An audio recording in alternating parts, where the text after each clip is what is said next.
Las amigas de mi esposa infiel me agredieron físicamente después de que solicité el divorcio. Así que, presenté cargos. Esa frase todavía suena extraña al decirla en voz alta, incluso ahora. 5 mujeres se coordinaron. Esperando en el estacionamiento de mi trabajo como si lo hubieran agendado en sus calendarios. Lo que esperaban era que entrara en pánico, que retirara la demanda. Y que volviera a ser el esposo que absorbía las cosas en silencio y mantenía la paz. Lo que obtuvieron en cambio, fue a mí, de pie en ese estacionamiento, con el teléfono en la oreja.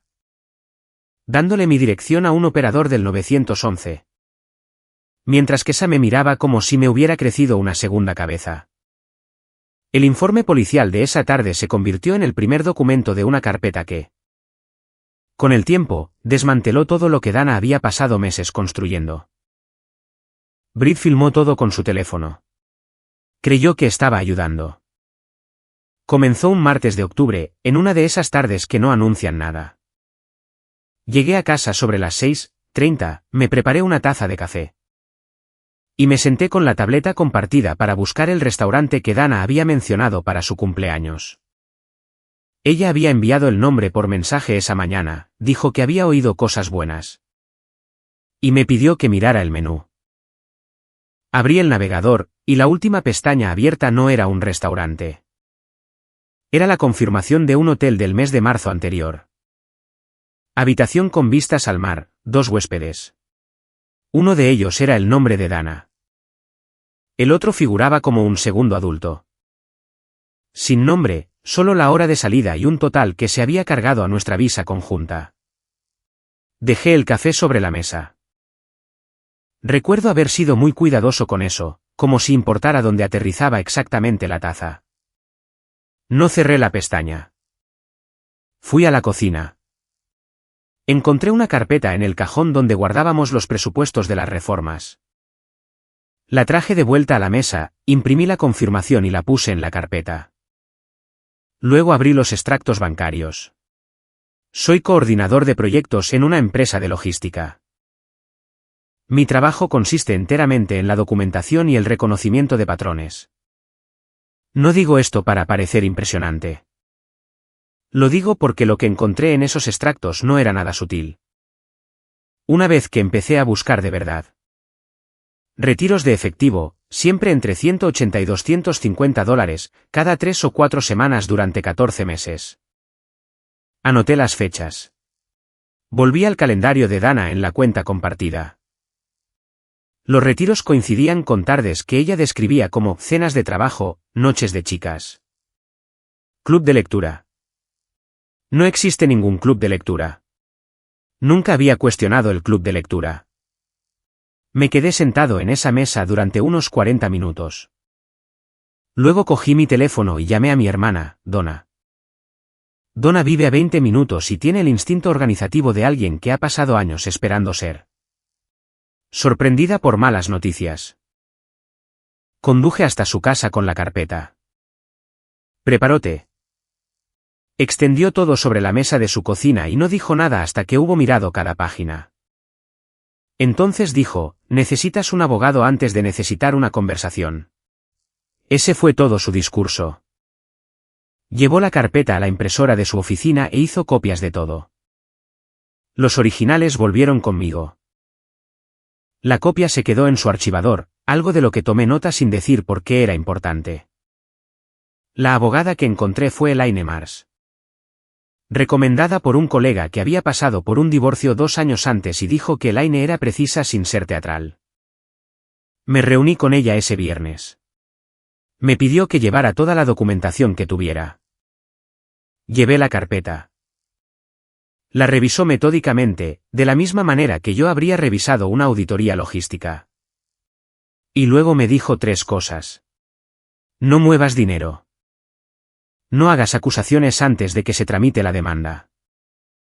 No le digas a Dana que la demanda está por llegar. Le pregunté cuánto tiempo tomaría. Dijo que los papeles podrían ser entregados en un plazo de 2 semanas. Le dije que procediera. A Dana le entregaron la notificación un miércoles por la mañana en su edificio de oficinas. Me llamó 2 veces antes del mediodía. Dejé que ambas llamadas fueran al buzón de voz. Estaba en una reunión de revisión de proyectos, y genuinamente no podía irme. Lo cual fue extrañamente particular. Estar sentado frente a una hoja de cálculo sobre rutas de transporte mientras mi matrimonio se terminaba legalmente a 6 kilómetros de distancia. Mi teléfono vibró 2 veces en el bolsillo de mi chaqueta. Ella estaba en casa cuando llegué esa noche.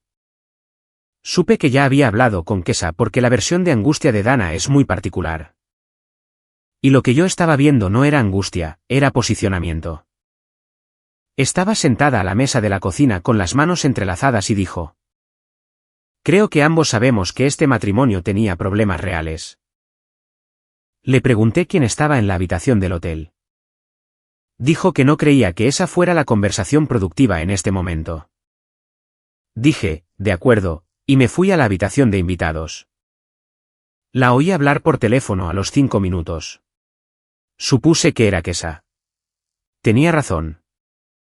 Aunque no conocía los detalles de lo que estaban planeando. Lo que estaban planeando, me enteré más tarde, era venir a mi lugar de trabajo. El viernes por la tarde, salí de la oficina a las 6:15. Ray. Un colega y lo más cercano que tenía a un amigo en el trabajo desde que mis verdaderos amigos se habían dispersado a otras ciudades a lo largo de los años. Salía a mi lado. Estábamos hablando de un problema de rutas que habíamos estado solucionando toda la semana. Una conversación normal. Del tipo que tienes al final de un viernes cuando la semana por fin ha terminado. Kesha, Britt, Simone y Lie estaban de pie cerca de mi coche. Las conocía a todas de 4 años de cenas. Reuniones festivas y celebraciones de cumpleaños en las que yo existía en el cómodo margen de un grupo de amigas que se había formado mucho antes de que yo llegara. Y que continuaría mucho después. Sabía que Kesha organizaba las cosas. Sabía que Britt fotografiaba todo para las redes sociales. Sabía que Lie tenía opiniones firmes que expresaba en lo que probablemente pensaba que era una voz baja. Conocía a Priya, que no estaba allí, y cuya ausencia noté de inmediato. Kesha fue la primera en hablar. Dijo que Dana lo había documentado todo. Que yo claramente no tenía idea de en lo que me estaba metiendo. Y que debía pensar con mucho cuidado antes de destruir la vida de una buena mujer por lo que ella llamó un malentendido. Dije que iba a mi coche. Kesha me agarró del brazo. Cuando me aparté, me empujó con la suficiente fuerza como para que tropezara contra la puerta del coche y tuviera que sujetarme del espejo retrovisor. Britt tuvo su teléfono levantado todo el tiempo, filmando. Lie dijo lo suficientemente alto para que Ray lo oyera, que si seguía con esto, me arrepentiría de formas que aún no había imaginado. Ray dijo desde unos 3 metros de distancia: «Estoy viendo esto». Saqué mi teléfono y llamé al 911, allí mismo en el estacionamiento. Mientras ellas todavía estaban allí. Di la dirección, describí lo que había sucedido. Dije que necesitaba un oficial y que quería presentar cargos. Kesha me miró como si estuviera haciendo algo extraño e irracional. Creo que esperaba que yo escalara la situación físicamente. Lo que habría ayudado a su versión de los hechos, o que retrocediera y me fuera. Lo que habría ayudado a su versión de una manera diferente. Llamar a la policía desde el estacionamiento mientras mantenía el contacto visual, aparentemente. No estaba en el plan. Los oficiales tomaron declaraciones. Ray dio su versión sin que se lo pidieran 2 veces. El oficial que respondió observó las cámaras de seguridad montadas en el exterior del edificio y confirmó que probablemente cubrían el área del estacionamiento. Me preguntó si quería presentar cargos formalmente. Dije que sí. Kesha dio una versión de los hechos en la que yo había sido agresivo primero y el contacto físico había sido en defensa propia. Ray todavía estaba allí de pie y dijo rotundamente que eso no fue lo que pasó. Llamé a Elaine desde mi coche antes de salir del estacionamiento. Contestó al segundo tono y escuchó sin interrumpir. Cuando terminé, dijo que el informe policial es significativo. Consigue el número del informe y envíamelo esta noche. Conduje hasta el apartamento de Donna. Estaba haciendo sopa. Me dio un tazón y no hizo preguntas hasta que me hube comido la mitad. ¿Qué es el enfoque correcto para una persona que acaba de tener un día moderadamente terrible? Le conté lo que pasó. Dijo, bien, refiriéndose a los cargos, no a la agresión. Luego se levantó. Encontró un bolígrafo y escribió el número del informe policial en un post-it que pegó en la cara interna de la carpeta de las copias. Me quedé en casa de Donna esa noche. Antes de dormirme en el sofá cama, pensé en llamar a Priya. Siempre la había considerado la más razonable de ese grupo. La que hacía preguntas de seguimiento y recordaba lo que habías dicho la última vez que hablaron. Ella no había estado en el estacionamiento. Todavía no sabía si eso significaba algo, y estaba demasiado cansado para averiguarlo. Elaine llamó a la mañana siguiente. Dijo que las grabaciones del sistema de seguridad del edificio tendrían que solicitarse formalmente y conservarse rápidamente. Antes de los ciclos de sobrescritura estándar. Ella ya se estaba encargando de eso. También mencionó, casi como de pasada, que si Brit había filmado algo con su teléfono. Esas grabaciones podrían solicitarse durante la fase de descubrimiento de pruebas. Pensé en Brit, de pie, con su teléfono en alto todo el tiempo, apuntándome. Segura de que estaba capturando algo útil. Pensé en lo que las imágenes que había grabado realmente mostraban. De acuerdo, dije. Colgué el teléfono y añadí la copia impresa del informe policial a la carpeta azul. Se estaba volviendo más pesada. La primera semana en el apartamento de Donna, olvidé mis zapatos buenos de trabajo.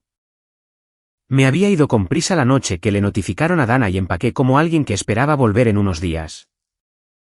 Lo que significaba que tenía 3 días de ropa de trabajo presentable, sin zapatillas de deporte. Y una taza que había cogido por costumbre. Compré un par de zapatos de trabajo de repuesto en mi hora de almuerzo ese lunes. $38, en el estante de liquidación. Anoté la cantidad con la particular atención que prestas a los pequeños gastos cuando de repente estás calculando todo solo. El trabajo continuó con normalidad, lo cual fue desorientador a su manera. Ray no hizo un espectáculo de lo que había presenciado. Preguntó una vez, el siguiente lunes por la mañana, si me encontraba bien. Dije que lo estaba sobrellevando. Él asintió. Y volvimos a un problema de rutas de transporte que nos había estado exasperando durante 2 semanas. Esa fue la conversación. Lo agradecí más de lo que podría haber explicado. 10 días después de haber presentado el informe policial. Elaine llamó para decirme que Kesa había sido acusada formalmente de agresión y lesiones leves. Lie había sido acusada de hacer amenazas criminales. Los engranajes de esto se movían lenta y discretamente. De la manera en que se mueven los procesos legales reales. Nada parecido al colapso inmediato y satisfactorio que sospecho que una parte de mí había deseado. Pero los cargos existían.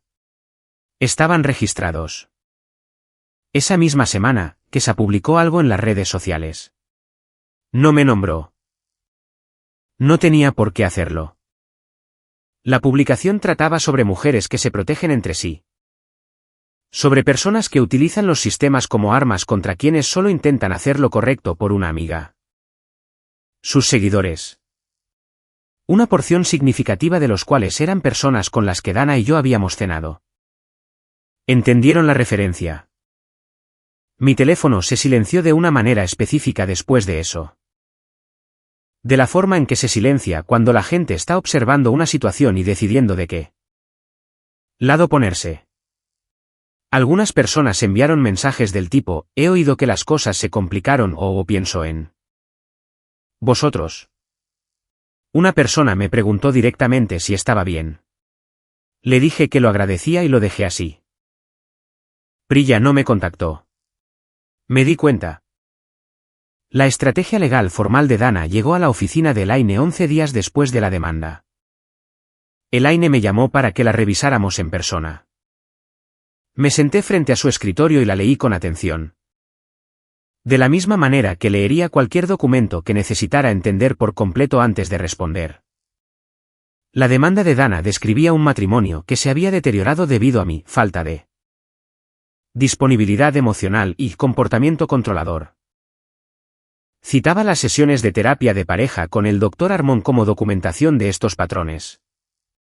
Solicitaba el domicilio conyugal y una parte sustancial de nuestros bienes en común. No reconocía directamente la infidelidad, al menos en esta etapa. Leí la parte sobre el comportamiento controlador 2 veces. Los ejemplos específicos proporcionados eran que yo había preguntado repetidamente a dónde iba él. Dinero y que una vez había sugerido cancelar unas vacaciones que no podíamos permitirnos ese año. Tuve un breve e involuntario impulso de reírme. Pero no lo hice porque Elaine me estaba observando leer y quería parecer tan sereno como realmente necesitaba estar. Elaine dijo que las notas de las sesiones del Dr. Armon eran una preocupación si se aceptaban sin ser rebatidas. Tenía la intención de examinar la base sobre la cual se compilaron esas notas. También dijo que quería dedicar nuestras próximas 2 sesiones a revisar sistemáticamente mi documentación financiera. Así lo hicimos. Durante 2 sesiones la semana siguiente. Presenté 36 pagos consecutivos de la hipoteca realizados desde mi cuenta. Las 2 letras del coche, los servicios públicos. El patrón de retiros de efectivo, 14 meses de ello. Con las fechas cotejadas con las actividades que Dana afirmaba tener. Siempre había sido yo quien manejaba el dinero, no porque Dana no pudiera, sino porque se había dividido de esa manera al principio del matrimonio. Y ninguno de los dos lo renegoció jamás. Sus ingresos cubrían la compra y lo que ella llamaba gastos personales. Los míos cubrían todo lo estructural. En su momento, aquello había parecido un acuerdo razonable. Sentado en la oficina de Elaine, con todo extendido sobre una mesa. Parecía un tipo de documento muy diferente. Elaine dijo que solicitaría los registros de las reservas de hotel a través del proceso de descubrimiento. Los retiros de efectivo eran el asunto legalmente más significativo. Porque representaban el uso de bienes conjuntos para fines no revelados que, según dijo, era directamente relevante para la distribución equitativa. Independientemente de las circunstancias emocionales del matrimonio. El intento de reconciliación llegó un sábado. Dana me envió un mensaje, preguntando si podíamos hablar al margen de los abogados. Dijo que pensaba que las cosas habían ido más lejos de lo necesario.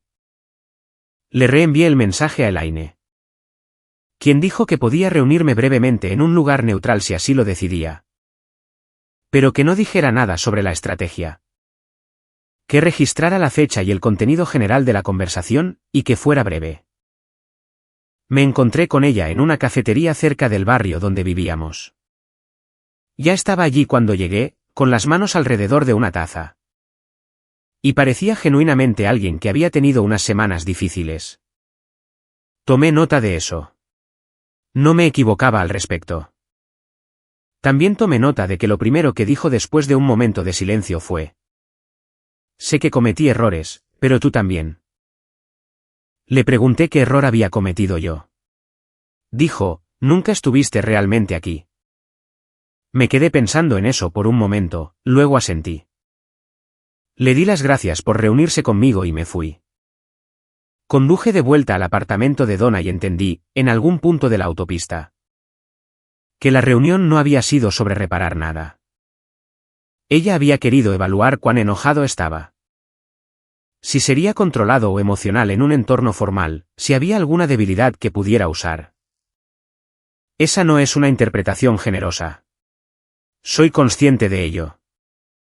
Pero había pasado años siendo la persona que daba interpretaciones generosas. Y el patrón de retiros en esa carpeta me había curado un poco de eso. Esa noche, envié un mensaje de texto.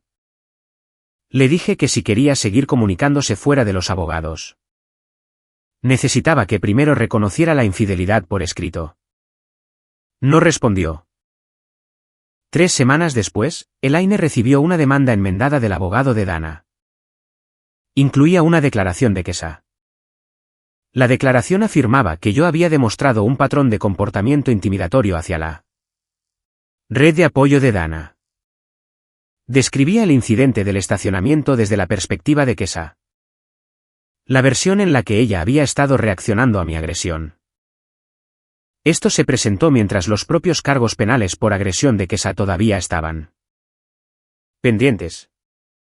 Elaine me envió la demanda sin ningún comentario editorial. Cuando la llamé, me explicó que era una táctica agresiva y algo arriesgada, pero que podría ser efectiva si se aceptaba sin contradicción. La credibilidad de Kesa sería examinada dada su situación legal. Pero las evaluaciones de credibilidad no eran automáticas. Si la declaración encajaba limpiamente junto a las notas de las sesiones de Harmon, la imagen combinada podría respaldar la narrativa de que yo era la parte inestable en el matrimonio. Le pregunté si esa narrativa podría realmente ganar. Elaine dijo, podría, sin lo que nosotros tenemos. Agradecí que respondiera a la pregunta que realmente le hice. Por esa época, la oficina de Elaine había comenzado el proceso formal de descubrimiento. Y se habían enviado solicitudes a varias partes. Los registros del teléfono de Britt surgieron a través de las propias comunicaciones de Dana. Britt había compartido un videoclip en un chat grupal la noche del enfrentamiento en el estacionamiento. El clip era corto, menos de 2 minutos, y había sido enviado a un chat que incluía a Dana, Kesa, Simone y Lie. Elaine dijo que el clip había sido citado judicialmente. Pensé en Britt, de pie, con su teléfono en alto todo el tiempo. Completamente segura de lo que estaba documentando. La notificación de declaración para Priya llegó por la misma época. Priya me llamó el día que la recibió. Era la primera vez que hablábamos desde la demanda. Dijo que no quería involucrarse, y la forma en que lo dijo fue en voz baja y con cierta desdicha. Lo que me dijo la mayor parte de lo que necesitaba saber antes de que dijera nada más. Le dije que lo entendía, pero que la oficina de Elaine había emitido la citación y que, a estas alturas, no era mi decisión, lo cual era cierto. Hubo un largo silencio. Luego Priya dijo: yo lo sabía. Debo decírtelo directamente. Lo supe durante unos 8 meses antes de que presentaras la demanda. No dije nada. Inmediatamente, añadió, no sentí que fuera mi lugar. Le dije que la había escuchado y que esperaba que respondiera a las preguntas de la declaración con honestidad. Dijo que lo haría.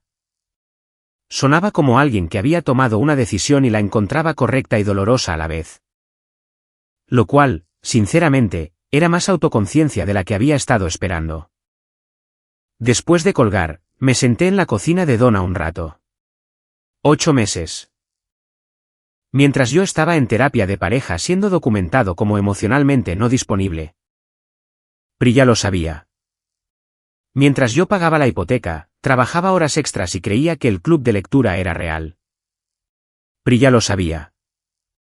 Siempre había pensado que lo único peor que ser engañado por tu cónyuge era descubrir que la gente a tu alrededor lo vio suceder y no dijo nada. Ahora sabía que no era solo una hipótesis. La demanda formal de acuerdo de Dana llegó la semana siguiente. Quería la casa, su coche, la mitad de mis cuentas de jubilación y una pensión compensatoria basada en la diferencia de ingresos entre nosotros. La demanda estaba redactada con la confianza de alguien que cree tener la posición más fuerte. Elaine la puso sobre la mesa entre nosotros y dijo, aquí es donde creen que están. Miré la cifra adjunta a la solicitud de pensión. Luego miré el historial de pagos de la hipoteca en la carpeta de al lado. ¿Cuándo es la audiencia? Dije. Elaine me lo dijo. Conduje de vuelta al apartamento de Donna después y me comí la sopa que había hecho porque era martes y ahora hacía sopa los martes. Ya que llevaba allí el tiempo suficiente como para que tuviéramos rutinas. Mi teléfono vibró. Era Donna desde la habitación de al lado preguntando si había comido. Le respondí a gritos, ahora mismo. Apareció en el umbral con un tazón ya en la mano. Podía oírte pensar desde la cocina, dijo. Es ruidoso. Cogí el tazón. Fuera, por la ventana, era una tarde normal y corriente. Coches en la calle. El perro de alguien ladrando 2 pisos más abajo. En algún lugar de la ciudad, existía un breve videoclip en un teléfono citado judicialmente. Filmado por alguien que había estado segura de que ayudaría a la otra parte. El gerente de seguridad del edificio era un hombre metódico llamado Gerald que llevaba un cordón con 3 tarjetas de acceso diferentes y mantenía sus registros en un sistema que conservaba las grabaciones durante 45 días antes de sobreescribirlas. Elaine lo había contactado dentro de las 48 horas posteriores a la agresión. Para cuando el proceso de descubrimiento estaba en pleno apogeo. Gerald había proporcionado una declaración formal confirmando que la grabación no estaba editada. Tenía marca de tiempo y cubría completamente el área de estacionamiento del este. Ya había hecho esto antes, dijo, principalmente para reclamaciones de seguros. Lo trató como cualquier otra solicitud de documentación. Que es exactamente lo que hizo que su declaración fuera creíble. Elaine y yo revisamos la grabación juntos en su oficina. La puso en su portátil y la vimos sin comentarios. La marca de tiempo era precisa al minuto. Se podía ver a Ray y a mí saliendo por la entrada del edificio en medio de una conversación. Se podía ver a las 4 posicionadas cerca de mi coche, no estaban de paso. No era una presencia casual, estaban posicionadas. Se podía ver a Kesha dar un paso adelante. Se podía ver el agarre y el empujón. Se podía ver cómo tropezaba contra la puerta. Se podía ver a Ray detenerse y decir algo. Se podía ver cómo sacaba mi teléfono. La secuencia completa duró 1 minuto y 40 segundos. Luego, Elaine puso el clip de Britt. Britt había filmado desde un ángulo ligeramente diferente, más cercano. Y su grabación de hecho capturaba el momento del contacto con más claridad que la cámara de seguridad. Había estado sosteniendo el teléfono firmemente con ambas manos. De la manera en que lo hace alguien que está decidido a obtener buena documentación. El clip era nítido. La mano de Kesha en mi brazo era inequívoca. El empujón era inequívoco. La voz de Lee era audible. Y aunque las palabras exactas requerían una transcripción para confirmarse. El tono no. Elaine cerró el portátil. Dijo que Britt pensaba que te estaba capturando comportándote mal. Lo sé, dije. Es una excelente directora de fotografía. Esa fue la primera vez que me reí en unas 6 semanas. Fue una risa corta y un poco indigna, y Elaine fingió no darse cuenta, lo cual agradecí. La transcripción de la declaración de Priya llegó 3 días antes de la audiencia. La leí en la mesa de la cocina de Donna un jueves por la noche. Mientras Donna veía algo en la otra habitación y periódicamente gritaba a través de la pared para preguntar si quería té. Dije que no 3 veces y luego dije que sí a la 4ª porque era evidente que iba a seguir preguntando. Priya había respondido a cada pregunta directamente. Confirmó que sabía de la infidelidad desde aproximadamente 14 meses antes de mi demanda. Confirmó que Kesha había organizado coartadas para Dana en múltiples ocasiones, fechas específicas. Actividades declaradas específicas. Confirmó que nunca me lo había dicho. Cuando se le preguntó por qué, dijo que no había sentido que fuera su lugar. No dio más detalles. No se contradijo en ninguna parte de la transcripción. Respondió a lo que se le preguntó y se detuvo. Leí su respuesta final 3 veces, no buscando algo diferente en ella, solo leyéndola. Doblé la transcripción, la puse en la carpeta azul y me bebí el té que Donna me había traído. Sentándose a mi lado sin hacer comentarios. El caso penal de Kesha tuvo su audiencia preliminar la semana antes del procedimiento de divorcio. Su abogado argumentó que el contacto físico fue mínimo y que la amenaza había sido malinterpretada. El juez revisó la grabación de seguridad y programó una audiencia formal. Kesha no recibió una condena inmediata porque no es así como funciona el proceso. Y cualquiera que te diga lo contrario está describiendo un sistema legal diferente. Pero el caso avanzó. Quedó registrado. Estaba programado. El abogado de Dana recibió la notificación de este acontecimiento 4 días antes de la audiencia de divorcio. Retiró discretamente la declaración de carácter de queja de la demanda. Sin dar explicaciones.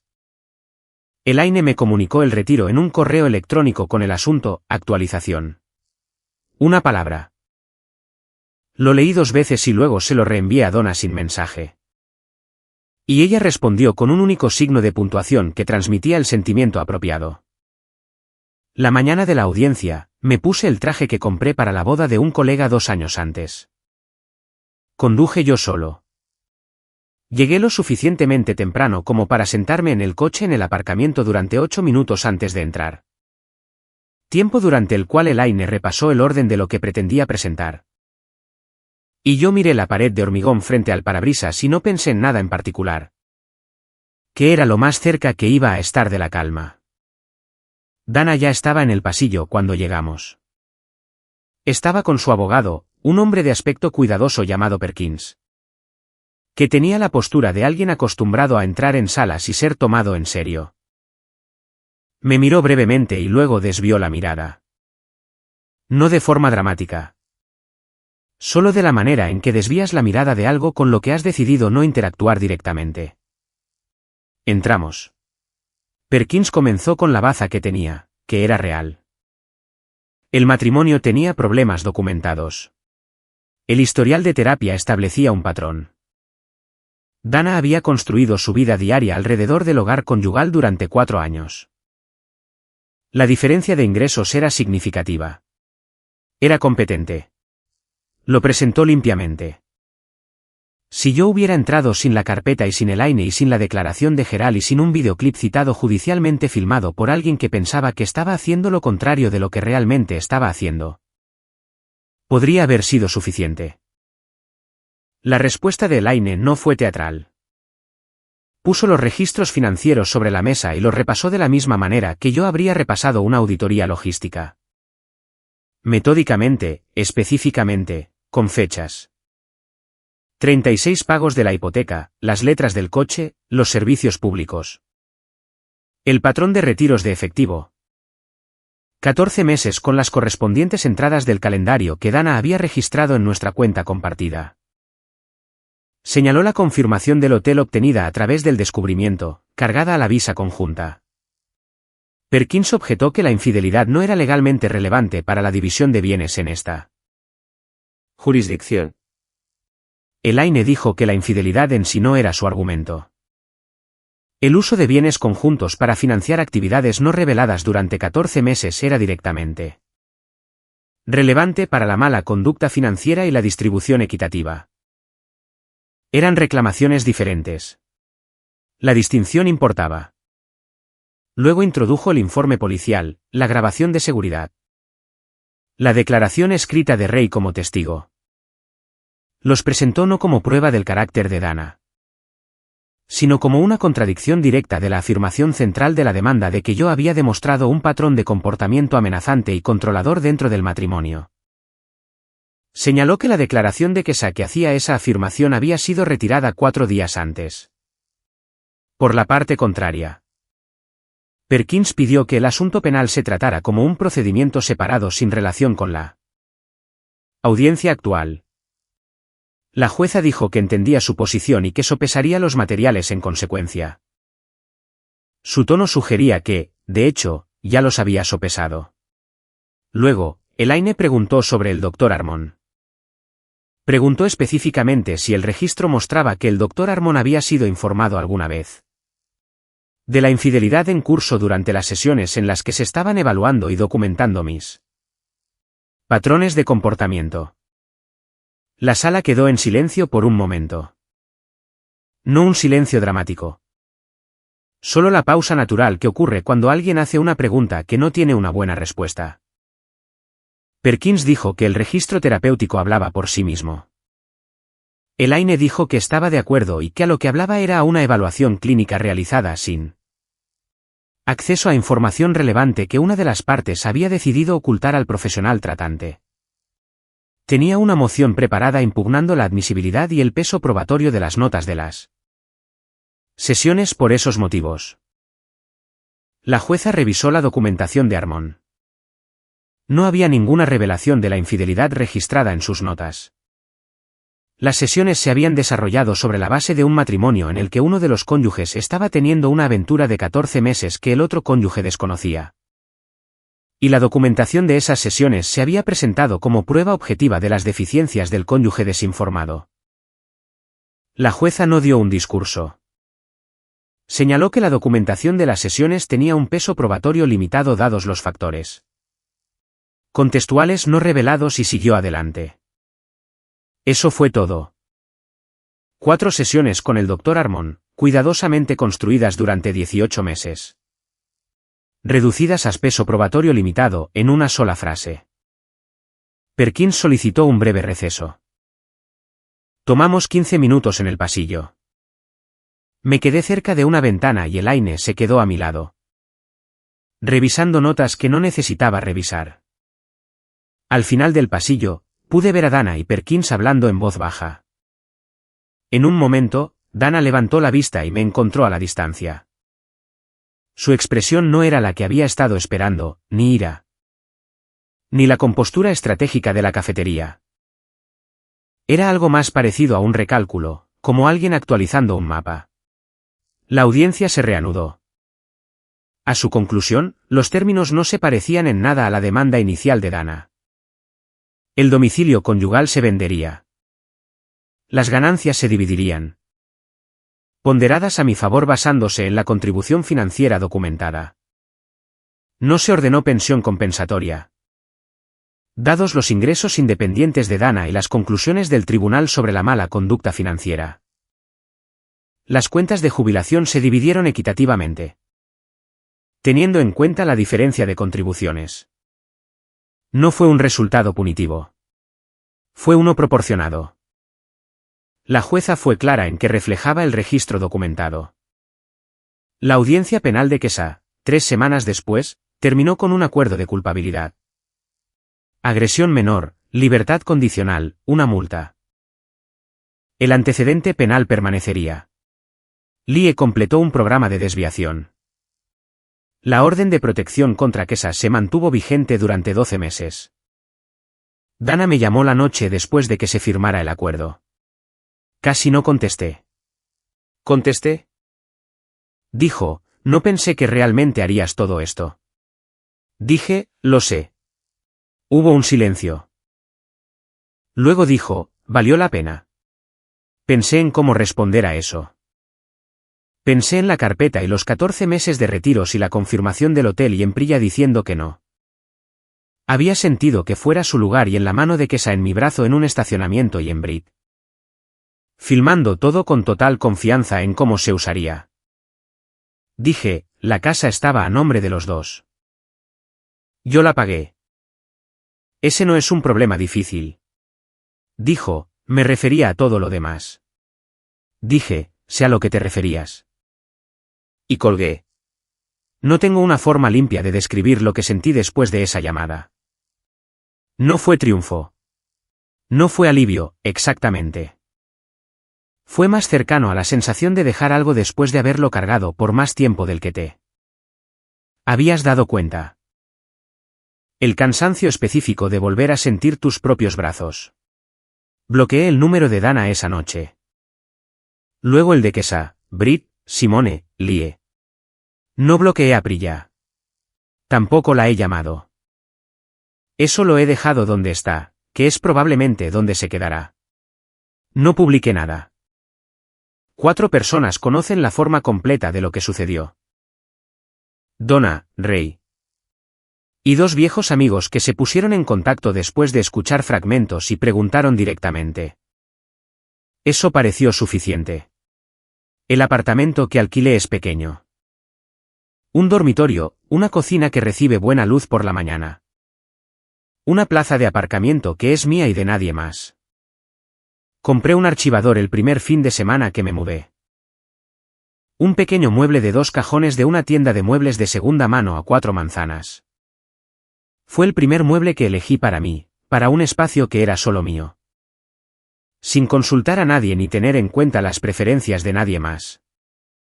Un domingo, unas 6 semanas después de la audiencia, estaba organizando los últimos de mis papeles.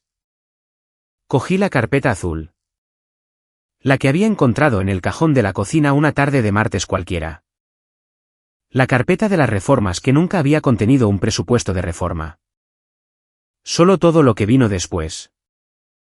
La puse en el cajón superior del archivador. La confirmación del hotel encima.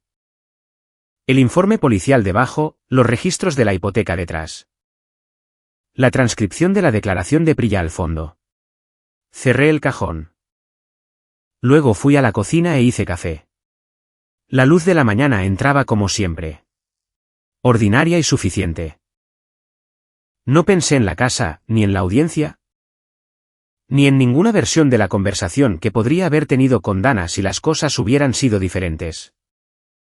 Hice café y me lo bebí, de pie junto a la encimera. Y fuera de la ventana, la calle seguía con su rutina dominical, sin prisa e indiferente. De la manera en que es el mundo cuando no tiene una opinión particular sobre tu vida.